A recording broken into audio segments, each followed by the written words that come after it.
The 2026 elections are just around the corner, and the battle for control of the U.S. House is shaping up to be the first major test of Donald Trump's second term in office. Renowned election forecasters, the Cook Political Report, Inside Elections, and Sabato's Crystal Ball have all just released updated ratings for the 2026 races, and already there's a crowded map of competitive contests. I've fed their data, along with some of my own, into my new and improved 2026 U.S. House forecast, which we'll be taking a look at today. Of course, these numbers could shift depending on the outcome of ongoing redistricting battles in several states. For now, I'm operating under the current map because nothing has officially changed yet. I'll save my take on where those redistricting fights might lead for the end of the video. Historically, midterms tend to favor the party that doesn't hold the White House. In fact, as you can see in this chart, the president's party has lost House seats in 18 of the last 20 midterm elections, including each of the last 5, with an average loss of around 25 seats. That's obviously not an encouraging precedent for Republicans, especially when you consider that the 2 exceptions to this trend were driven by extraordinary national circumstances. In 1998, public backlash to Bill Clinton's impeachment helped Democrats defy expectations. And in 2002, George Bush's Republicans held their ground thanks to the post-9/11 rally around the flag effect. But all things considered, 9 times out of 10, the party out of power has gained seats in the midterms. So yes, Democrats have good reason to feel optimistic heading into 2026. And it's not just about history, it's about the math. Republicans are heading into these midterms with one of the narrowest House majorities in modern history, with a 219 to 212 advantage. That means Democrats only need to gain 6 seats to retake the House. That's it, just 6.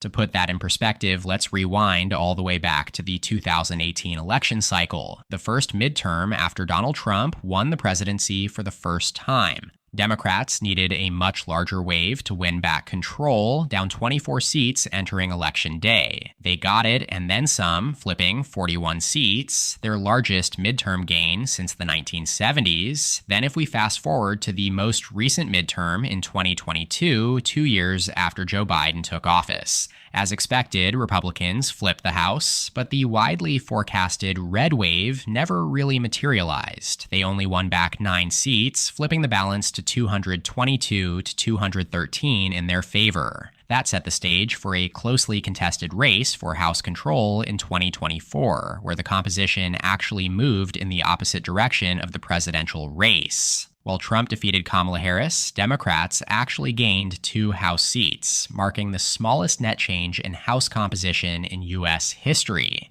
And perhaps most remarkably, control of the chamber was decided by just over 7,000 votes across 3 congressional districts, out of nearly 148 million ballots cast nationwide.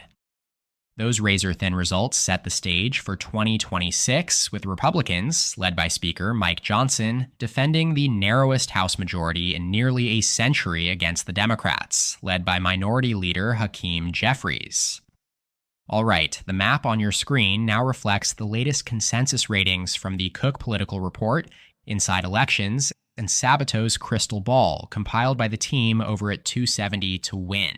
Each forecaster uses their own methodology, but in general, competitiveness is determined by a mix of factors, including the district's partisan lean, candidate quality, the state and national political environment, and direct conversations with campaigns and strategists. As it stands, the consensus forecast gives the Republican Party an edge in 208 seats, 186 rated as safe, 15 as likely, and 7 as lean. Democrats, meanwhile, are favored in 206 districts, with 20 in the likely category and 17 lean. That leaves 21 districts currently rated as toss-ups. Now, these toss-up seats could go either way in a neutral environment, while the 59 seats rated as lean, or likely for one party, could also flip, especially if 2026 turns into a wave election in either direction. Now, without enough information yet on exact candidate matchups, fundraising totals, or reliable polling. These early ratings are best understood through a broad national lens. In a strong Democratic wave year, you would expect them to win most of the toss-ups, and probably flip a few lean or even likely Republican seats as well. With that said, my own comprehensive forecast looks a bit different, and goes a step further by including a tilt category. These are races that are extremely competitive, but where one party holds a slight, albeit discernible, edge. As of now, I have Democrats narrowly ahead with 214 seats to the GOP's 207 in just 14 true coin flip districts. According to this model, Democrats would only need to win 4 of the remaining toss-ups to flip the House. And right now, among the 14 districts with a projected margin at less than a point in either direction, Democrats are narrowly favored in 8 and Republicans in 6. These projections are derived from a fundamentals-based model that blends multiple variables: incumbency advantage, partisan lean, results from the 2024 House and presidential races, and key demographic indicators at the district level. That baseline fundamental score is then blended with race ratings from the major forecasters. From there, we factor in the national environment, which I calculate using a mix of the latest generic ballot polling average from Real Clear Politics, currently showing Democrats up by 3.9 points, and then the latest prediction market odds. Right now, on Kalshi, Democrats are favored to win the House with a 69% chance, which is hovering around their lowest point since the market began tracking last November. As always, I'll drop a link in the description so you can check the latest numbers yourself, since they're constantly changing. Still, these numbers do reflect a potentially favorable national environment for the Democratic Party, which again would be in line with historical patterns. Now, going back to the map, here's how things look if we remove the toss-ups entirely. Democrats would be projected to win exactly 222 seats to Republicans' 213, netting 10 seats. Again, though, that's assuming an approximate D+4 environment.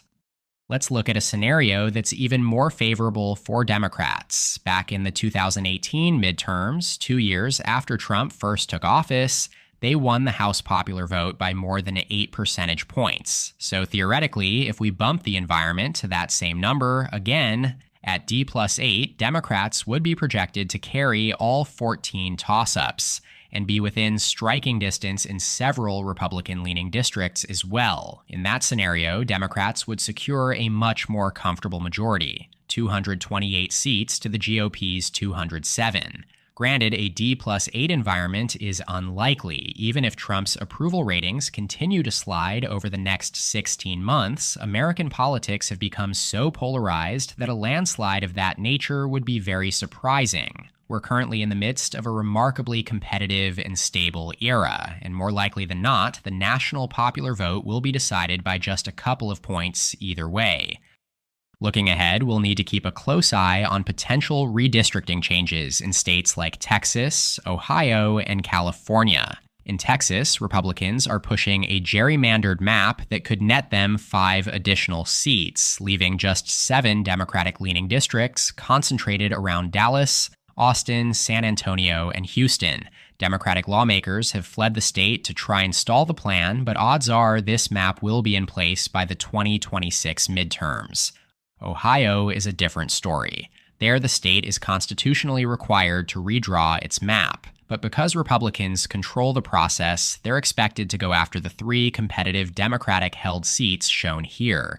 Combined, the Texas and Ohio changes alone could give Republicans 8 extra seats simply by shifting district lines in their favor. That's led California Governor Gavin Newsom to push for a special election this November, giving California's heavily Democratic electorate the chance to push forward with a new map of their own. If passed, it could gain Democrats up to 7 seats, almost entirely offsetting Republican gains in Texas and Ohio. Bottom line, the map itself could look very different long before we even get to the primaries. In the meantime, make sure to subscribe to the channel down below so you don't miss any upcoming videos on the 2026 midterms and everything beyond. According to my YouTube analytics, less than 20% of you are currently subscribed. So please take a second to hit that button below the video. It's completely free and helps me to continue making videos like these, updating you on the latest developments in the election world. As always, drop your thoughts on the map in the comments and let me know what topics you'd like to see covered next. Huge shout out to my channel members listed down in the description. Don't forget to subscribe, leave a like if you enjoyed the content, and check out more of my videos right here.